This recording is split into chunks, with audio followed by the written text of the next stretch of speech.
اللهم صل على سيدنا شفيعنا مولانا محمد كما تحب وترضى بأن تصلي عليه صلی اللہ تعالی علیہ وسلم۔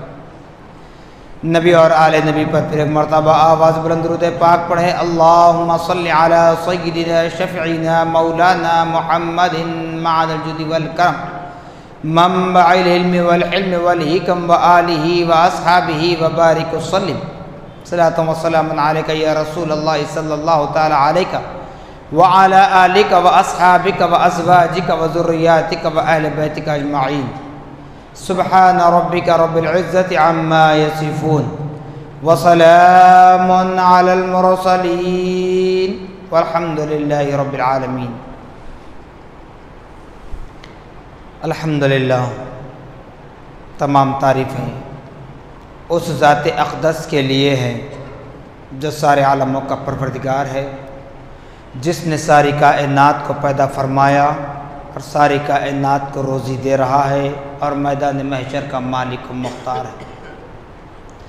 یقیناً اللہ جل جلالہ و عم نوالہ نے ہم اور آپ کو اپنے نبی مکرم رسول محتشم محمد الرسول اللہ صلی اللہ تعالی علیہ وسلم کی امت بابرکت میں پیدا فرما کر ہم پر یہ احسان فرمایا ہے۔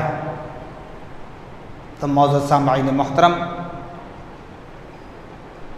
قرآن مقدس خدا کا کلام ہے۔ آپ نے بارہا سماعت کیا کہ یہ وہ کلام ہے جس کو زوال نہیں ہے۔ ساری کائنات فنا و برباد ہو جائے گی، تباہ و تاراج ہو جائے گی، لیکن خدا کی ذات اور خدا کی ذات سے جڑی ہوئی چیزیں زندہ رہیں گی۔ آپ اور ہم بھی خدا کی ذات سے جڑے ہوئے ہیں، لیکن ہم فانی ہیں، ہم فانی ہیں۔ آج نہیں کل، کل نہیں پرسوں جانا ہے اس دنیا سے، لیکن خدا کی ذات سے منسلک وہ چیزیں جو بالکل خدا کے خاص ہیں، ان چیزوں کا انکار گویا خدا کا انکار ہوتا ہے، جس سے ایمان نہ صرف خطرے میں آتا ہے بلکہ وہ کیفر کردار تک پہنچ جاتا ہے۔ منافق، مرتد جسے کہتے ہیں، اس سے بھی بڑھ جاتا ہے۔ تو مطلب یہ وہ چیزیں قرآن ہے۔ اب قرآن میں بیان کی جانے والی چیزیں حلال، حرام، جائز، ناجائز، ان تمام چیزوں کو قرآن مقدس میں بیان کیا گیا ہے۔ اب دیکھنے میں قرآن 600 پیجز پر نظر آتی ہے، 600 پیجز پر۔ دیکھنے میں قرآن 30 پاروں پر نظر آتی ہے، دیکھنے میں وہ قرآن مجید 6666 آیات پر نظر آتی ہے، لیکن اگر اللہ رب العالمین قرآن مقدس میں جن جن چیزوں کو بیان کیا ہے اس کو اگر کھول کھول کر بیان کرتا، قرآن اتنا طویل ہو جاتا کہ جیسے آپ سنتے ہیں ساتوں زمین ساتوں آسمان وہ بھی کافی نہ ہوتی۔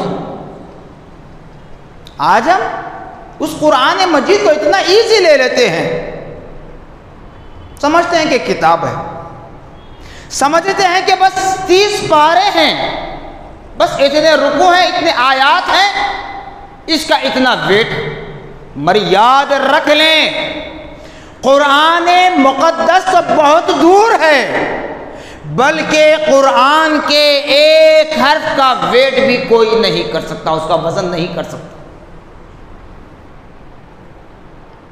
اسی لیے اللہ پاک نے فرمایا کہ قرآن میں ساری چیزوں کو اس لیے ملا کر ڈال رہا ہوں، جمع کر کے نازل کر رہا ہوں تاکہ تمہیں احساس ہو زندگی کا، زندگی گزارنے کا، زندگی میں جو مواقع تمہیں ملا کرتے ہیں، تم کو اس بات کا احساس ہو کہ اسلام کیا ہے، تم کو اس بات کا احساس ہو کہ اللہ کی وحدانیت کیا ہے، تم کو اس بات کا احساس ہو کہ اللہ نے انبیاء و رسول کو اس روئے زمین پر کیوں بھیجا، تمہیں اس بات کا احساس ہو کہ اللہ رب العالمین نے اپنے نبی محمد الرسول اللہ صلی اللہ تعالی علیہ وسلم کو سب سے پہلے پیدا کیا اور سب سے آخر میں اس روئے زمین پر جلوہ گر فرمایا۔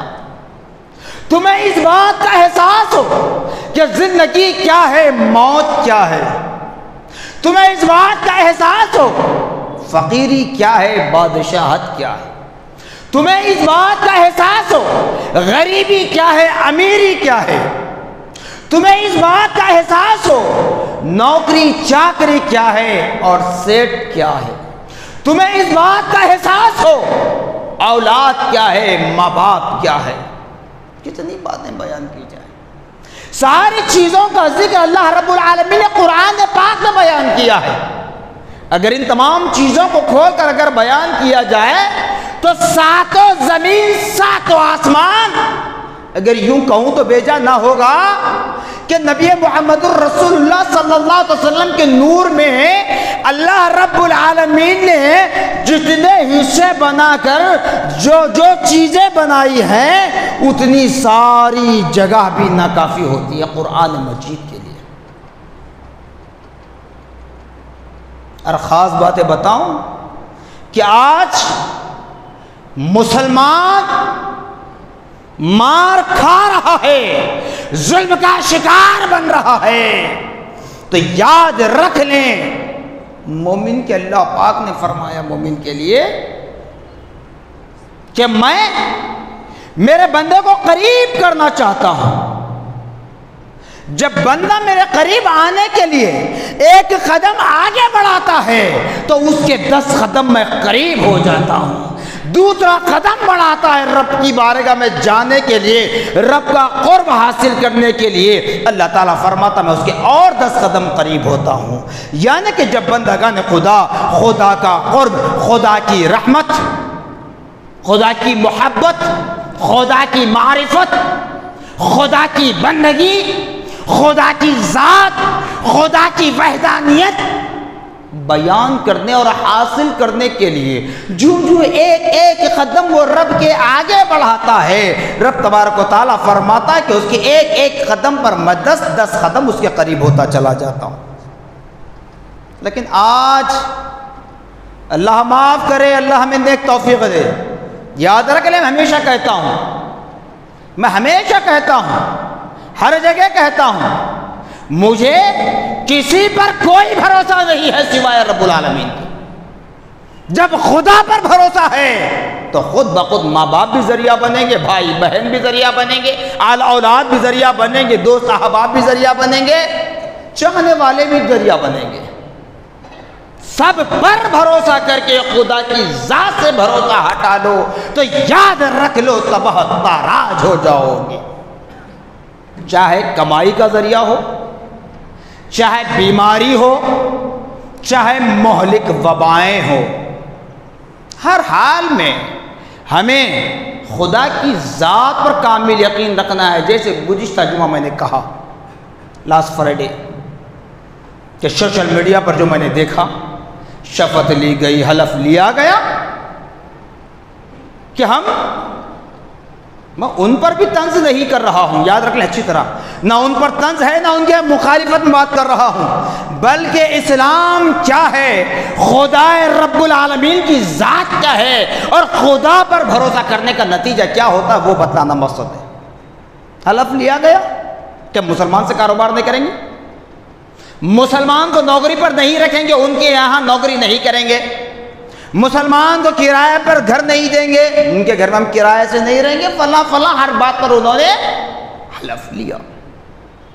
لیکن مسلمان یہ سوچ میں پڑ گیا کہ میرا کاروبار اسی بستی میں ہے جہاں سے یہ حلف لیا جا رہا ہے، اب میرا کیا ہوگا؟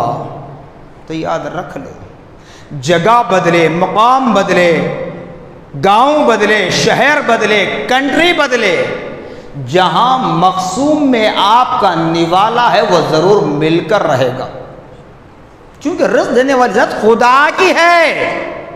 میں نے یہ بھی کہہ دیا ماں باپ بھی اگر ہماری پرورش کرتے ہیں تو ان کی کوئی بساط نہیں ہے، ان کی طاقت نہیں ہے۔ اگر آج اولاد اپنے بوڑھے ضعیف ماں باپ کا سہارا بنتی ہے تو یہ بھی اپنی طاقت نہیں ہے، یہ بھی خدا کی دین ہے۔ ماں باپ بھی پرورش کرتے ہیں، خدا کی دین ہے۔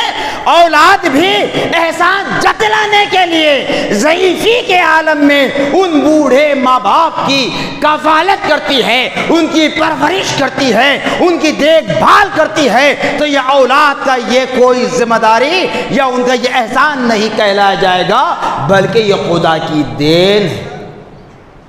تو اسی لیے ہمیں چاہیے خدا کی ذات پر بھروسہ کریں۔ یہ بھی کہہ دیتا ہوں، ابھی مہلک بیماری کا جو مسئلہ چل رہا ہے پچھلے 2 سال سے، ایک تو تھا کورونا وائرس کووڈ-19، اب اس کی ایک نسل اور آ گئی اومائکرون۔ اب ایسے کتنے کرون آئیں، میں نے ہر وقت کہا کچھ نہیں ہوگا جب تمہارا بھروسہ خدا کی ذات پر ہو، تمہارا بھروسہ خدا کی ذات پر ہو۔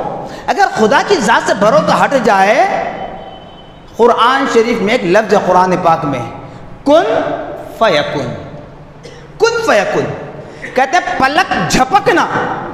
پلک جھپکنے میں کتنی دیر ہوتی ہے آپ اندازہ کر لیں، آپ خود محاسبہ کر لیں، سیکنڈ 2 سیکنڈ جھپکنا ہے، پلک بند کر کے بیٹھنا نہیں ہے، یا پلک کو کھڑا رکھنا نہیں ہے، صرف پلک جھپکنا ہے۔ جیسے ہاتھ حرکت کر لیں آپ، بس اتنی ہی دیر میں تباہ و تاراج ہو جائے گی جب خدا کی ذات سے بھروسہ اڑ جائے۔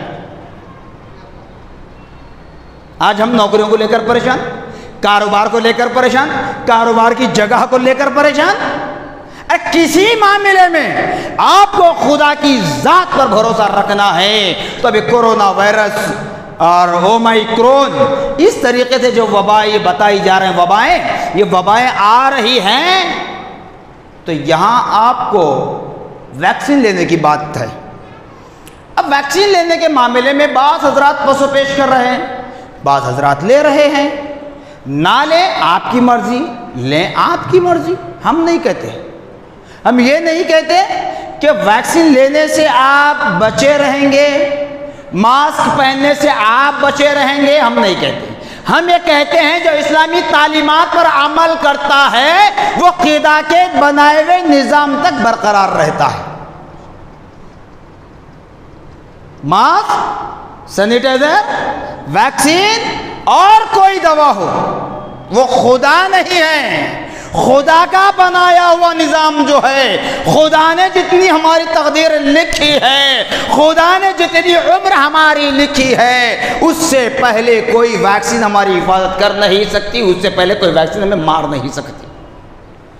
کہتے ہیں کہ ویکسین لینے کے 1-2 سال میں مر جائیں گے، جی تو مطلب یہ ہوا کہ ویکسین پر آپ کو بھروسہ ہے، ویکسین پر آپ کو بھروسہ ہے، تو اس کا مطلب ویکسین خدا ہو گیا، جی تو بہرحال یہ ویکسین لینا یا نہ لینا یہ آپ کے رائٹ سے، آپ کو اختیار ہے، لیکن اس پر بھروسہ نہ کریں، اس پر بھروسہ نہ کریں۔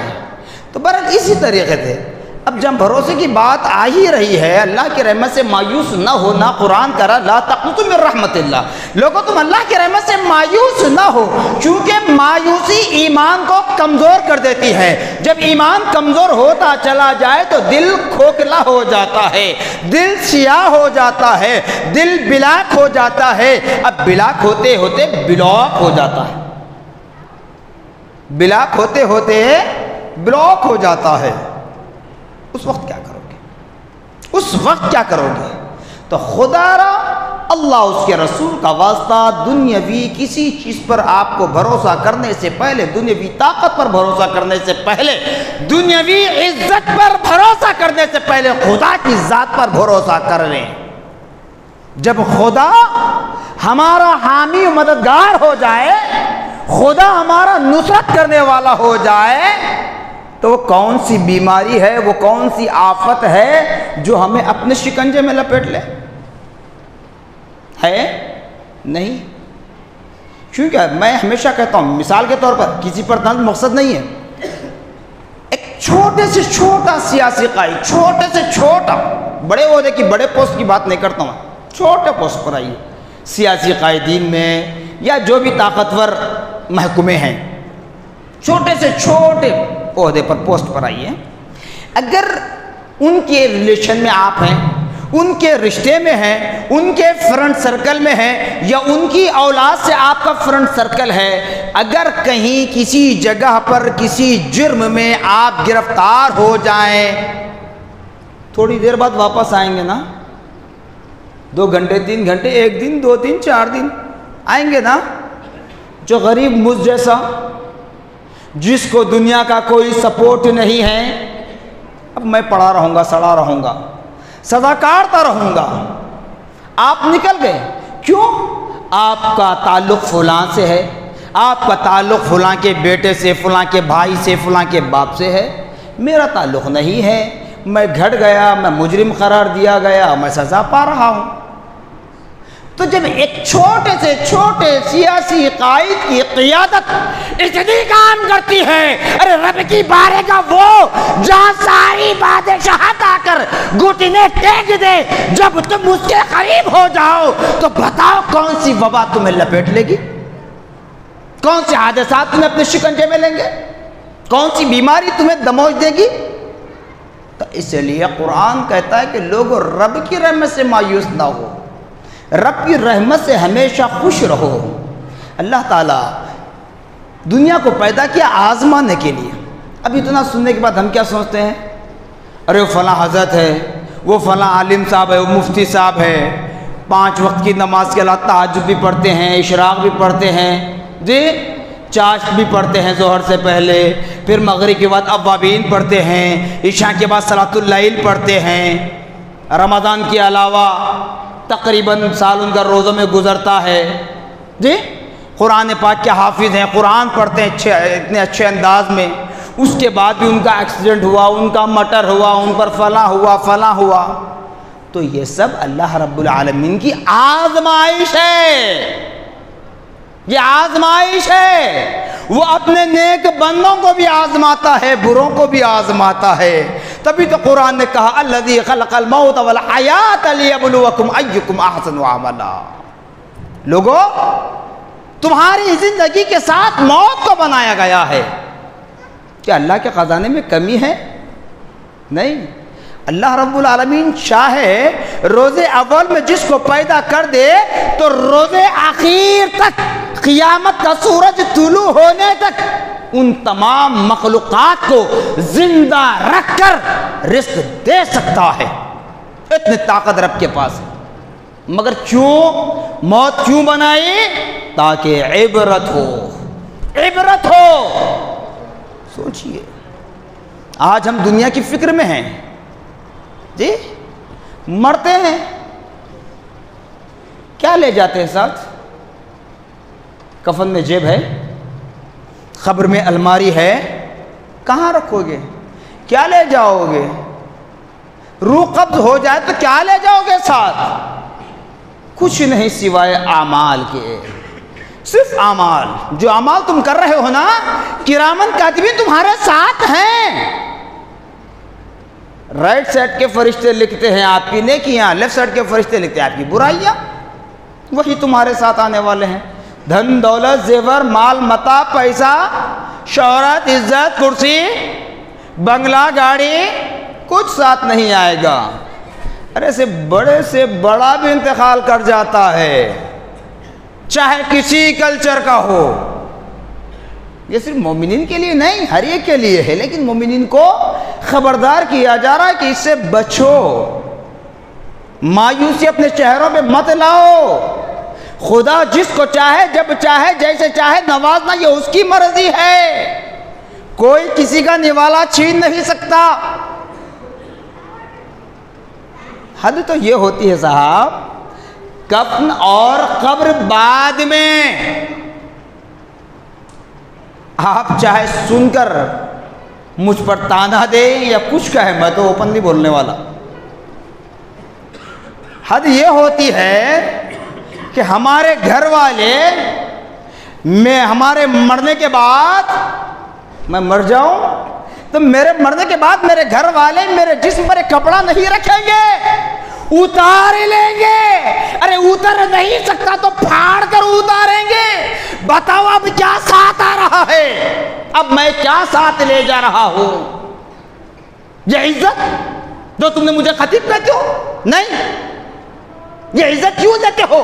اسی وجہ سے ایک جامعہ نظامیہ کا بحیثیت عالم آپ کے سامنے کھڑا ہوں، علم کی قدر کر رہے ہو، قرآن کی قدر کرو، میری نہیں، رب کا کلام ہے، اس کی قدر ہو رہی ہے۔ تو ساتھ کیا آ رہا ہے؟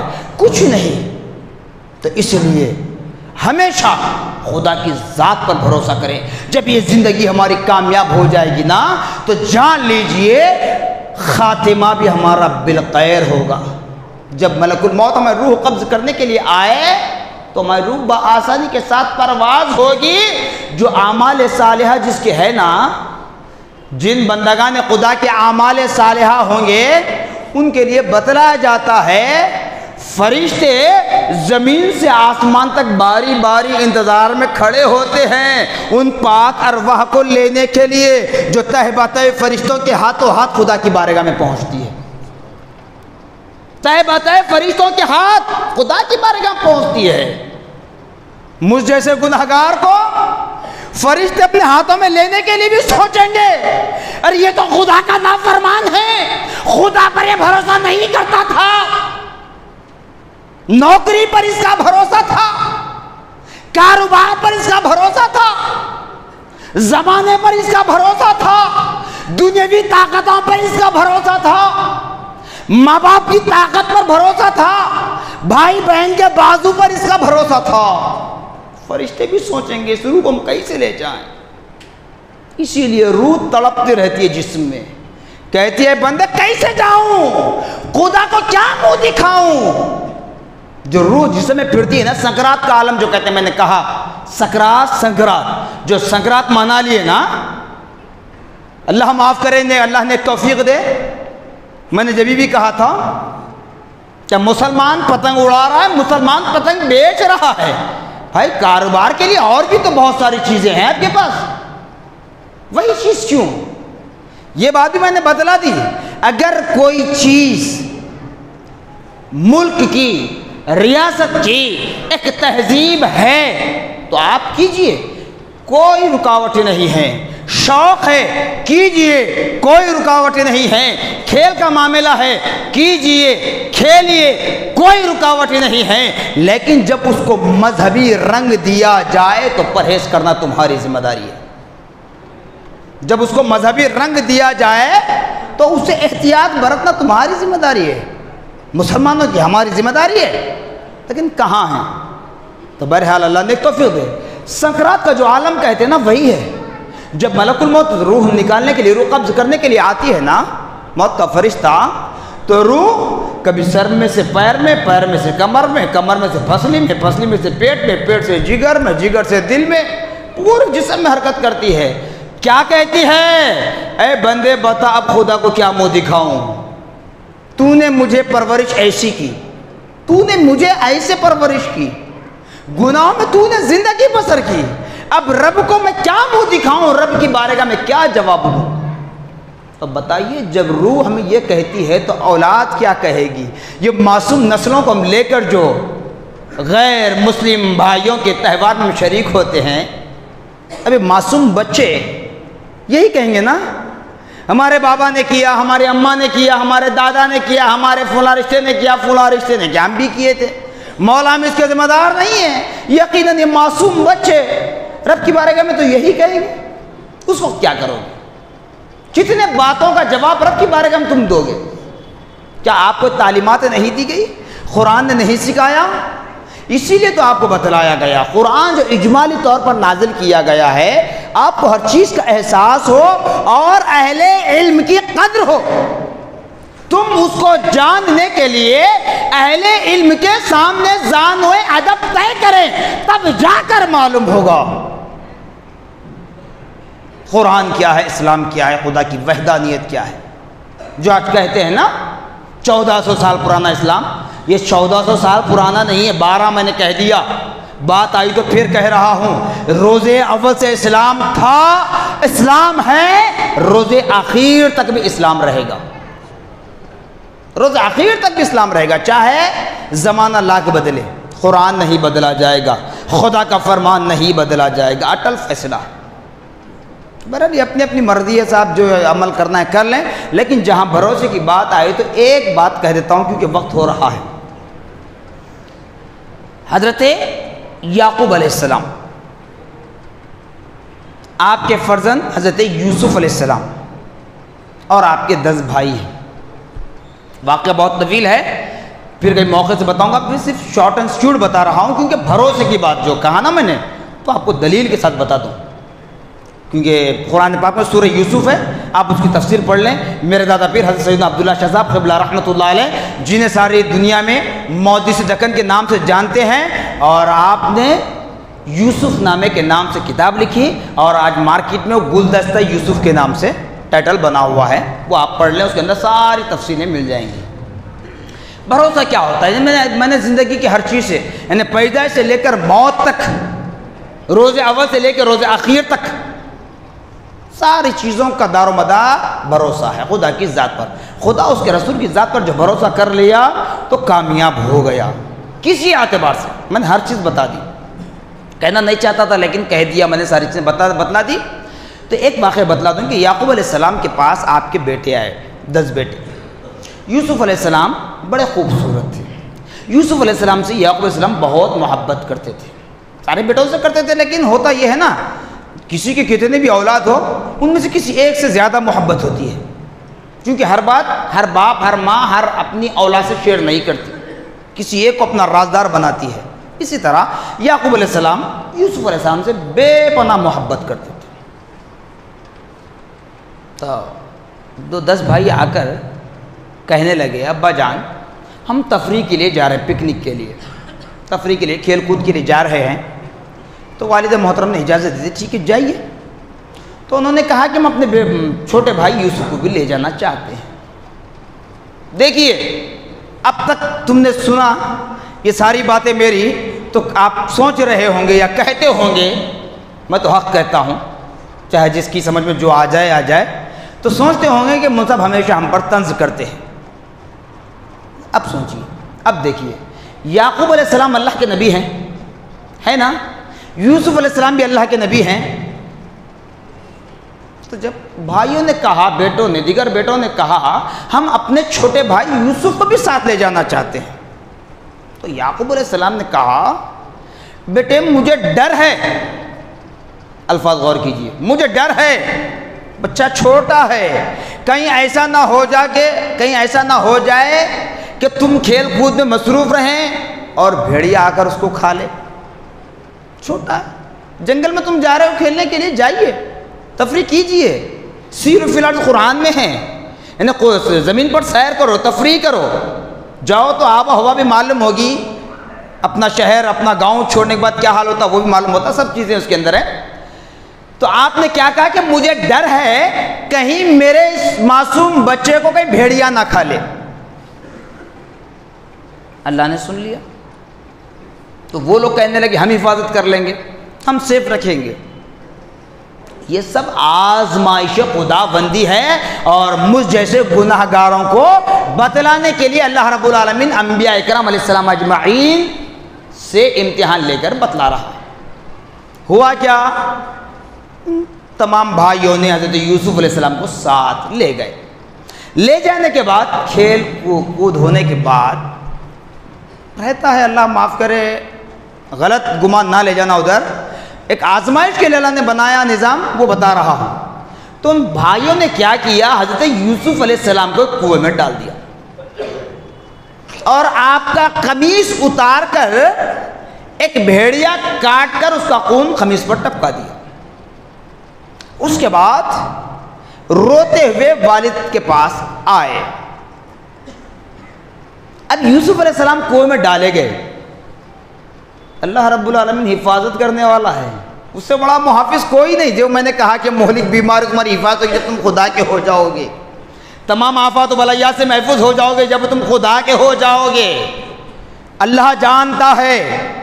تو اللہ نے کیا کیا، جبرائیل کو حکم دیا ہے، جبرائیل میرا یوسف کنویں میں گرنے سے پہلے وہاں جنتی تخت بچھا دینا تاکہ میرے یوسف کو آرام کی جگہ مل جائے، وہ کنویں میں غرق نہ ہو، وہ کنویں میں غرق نہ ہو۔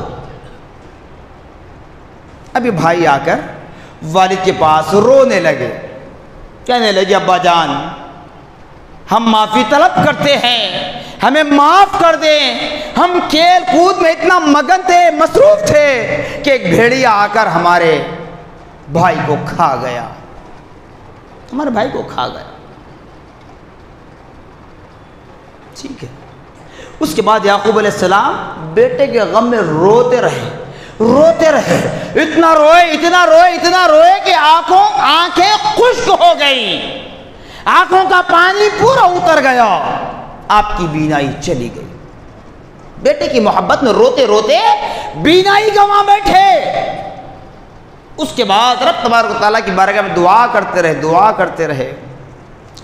جب یوسف علیہ السلام اس کنویں سے نکالے گئے، واقعہ طویل ہے، میں نے کہہ دیا، شارٹ بتا رہا ہوں، اب کیسے ہو بعد میں دیکھیں اللہ مالک۔ تو جب کنویں سے نکالے گئے تو مصر کے بازار میں لایا گیا، بولی لگائی گئی، لیکن وہ بکے نہیں، بادشاہ بنائے گئے۔ اس کے بعد آپ کو اطلاع ملی کہ آپ کے غم میں، آپ کی جدائی کے غم میں والد گرامی قدر کی آنکھوں سے بہنے والے آنسو بہتے بہتے آنکھیں خشک ہو گئیں اور نابینا ہو گئے، بینائی چلی گئی۔ تب حضرت یوسف علیہ السلام نے اپنے والد کے پاس اپنے بدن پر پہنا ہوا کپڑا، یہ اہل سنت والجماعت جو عمل کرتی ہے نا، یہی ہے۔ آثار مقدسہ پر اعتراض کرنے والوں اس بات کو بھی ذہن میں رکھ لو، یوسف علیہ السلام نے جب اپنا کرتا اتار کر اپنے قاصد کے ہاتھ اپنے والد کے پاس بھیجا، وَجَاءَ قَمِيصُهُ، قرآن میں ذکر ہے، یعقوب علیہ السلام نے کہا مجھے میرے بیٹے یوسف کے کرتے کی خوشبو آ رہی ہے، نابینا ہے، بینائی چلی گئی۔